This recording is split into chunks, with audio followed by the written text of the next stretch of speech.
हाय दोस्तों, कैसे हैं आप सभी। मैं डॉक्टर अनव्यास फिर से अपने यूट्यूब चैनल पर आप सभी का स्वागत कर रहा हूं और आशा कर रहा हूं सभी ठीक है, मस्त एंजॉय कर रहे हैं। 14 मोस्ट इंपॉर्टेंट क्वेश्चन यानी अंतिम प्रहार के अंतिम क्वेश्चन लेकर मैं आ गया हूं। आप सभी का धन्यवाद कि आप सबने यहां तक मेरे को सुना और मैं कह रहा हूं कि आप यहां तक आए हैं तो एक दो तीन बातें मेरी ओर सुन के जाएँ कि पहला तो आप सब बहुत अच्छी मेहनत कर रहे हैं, बहुत ज़बरदस्त आपकी मेहनत करी, आपने डिटेल वीडियो देखे, अंतिम प्रहार के 14 क्वेश्चन तक पहुँचे, तो आप सभी जने बधाई के पात्र हैं और मेरी पूरी टीम की शुभेच्छा है कि आपका कल का पेपर बहुत ज़बरदस्त जाए, बहुत ज़बरदस्त। अभी तक जितने भी पेपर गए उनमें सबसे अच्छा कल का जाए क्योंकि आपने वास्तव में बहुत मेहनत करी।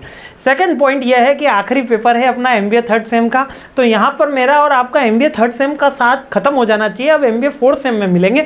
जितना प्यार आपने हमको एमबीए थर्ड सेम में दिया है उतनी ही कोशिश करिएगा कि एमबीए फोर्थ सेम में भी देने की कोशिश करें, ताकि मैं और मेरी टीम इसी तरीके से आपका साथ हमेशा निभाती रहे।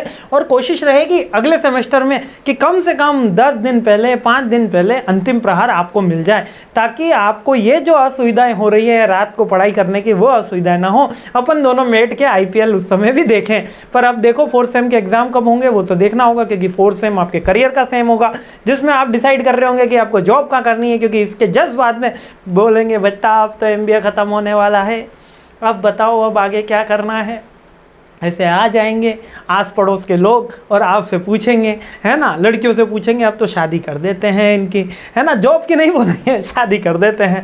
लड़कों से भी बोलेंगे कि बेटा अब तो कुछ कर ही लो ताकि फिर तुम्हारी शादी कर सके। तो ऐसे नॉर्मल क्वेश्चन होंगे ही अब आपसे, तो इसके लिए भी अपन को प्रिपेयर करना है, अपने करियर के लिए भी प्रिपेयर करना है। फोर्थ सेमेस्टर में भी हम आपको कोशिश करेंगे काफ़ी और से और अच्छा कंटेंट देने की, बुक्स भी इसकी अवेलेबल कराने की मेरी पूरी कोशिश है कि जल्द से जल्द आपको बुक्स का कंटेंट भी मिल पाए। इस बार जो बुक्स के लिए प्यार मिला उनके लिए भी बहुत बहुत धन्यवाद।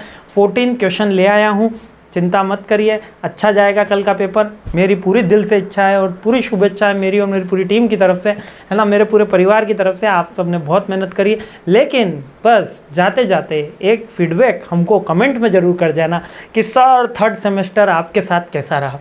भले थोड़ा सा मेरा गैप हो गया, आपको सारी चीज़ें मेरे परिवार के बारे में पता ही है ना, भले थोड़ा सा गैप हो गया, लेकिन मैंने फिर भी कोशिश करी कि मैं आपको बेस्ट से बेस्ट टाइमली सारी चीज़ें अवेलेबल करा सकूँ। इस सब्जेक्ट में थोड़ा ज़्यादा ही लेट है पर कोशिश चली। चलिए लास्ट क्वेश्चन देख लेते हैं।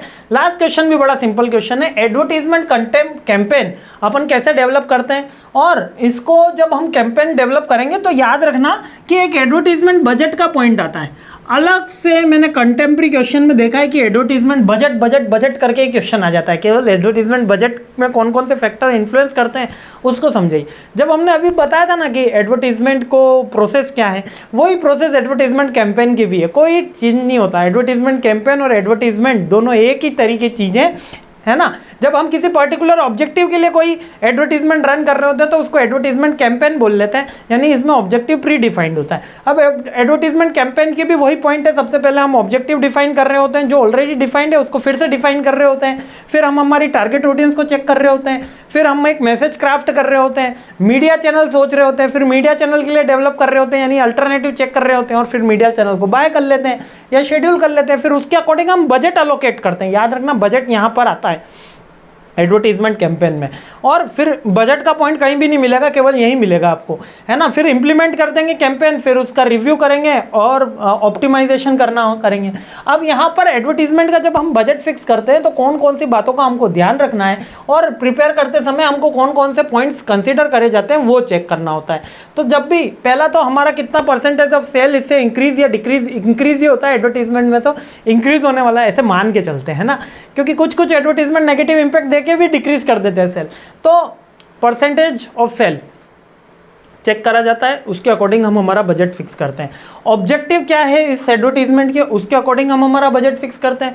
कंपटीशन वाले कितना खर्चा कर रहे हैं उसके अकॉर्डिंग हम चेक कर रहे होते हैं। अफोर्डेबिलिटी, हमारा एक्चुअल में फाइनेंस कितना अवेलेबल है उसके अकॉर्डिंग, और हमारा बजट कितना इंक्रीज होने वाला है या डिक्रीज होने वाला है उसमें अपन चेक कर रहे हैं। यानी बजट चेक करते समय सबसे पहले तो मैं अपना फाइनेंस देखूंगा, दूसरा कंपेरिजन को देखेंगे, यानी कि अभी मार्केट में कॉम्पिटिटर्स क्या बजट है उनका, है ना। सबसे पहले खुद की अफोर्डेबिलिटी, फिर कंपटीशन, इसके अलावा हमारा ऑब्जेक्टिव क्या है, 3 पॉइंट आपको याद रह जाएंगे, और परसेंटेज ऑफ सेल्स कितना इंक्रीमेंट आने वाला है, ये 4 पॉइंट अच्छे से याद कर लो। और फिर लास्ट में अपन लिख सकते हो कि इंक्रीमेंटल बजट कितना रहने वाला है, 20%, 10%, 5%, उसके अकॉर्डिंग हमारा बजट फिक्स हो जाएगा। क्लियर है, सारे पॉइंट कंप्लीट हो गए, सब यहाँ तक कंप्लीट हो गया। मस्त रहिए, खुश रहिए, मुस्कुराते रहिए, क्योंकि यहाँ पर आपका MBA थर्ड सेम खत्म हो गया। The head. जय हिंद।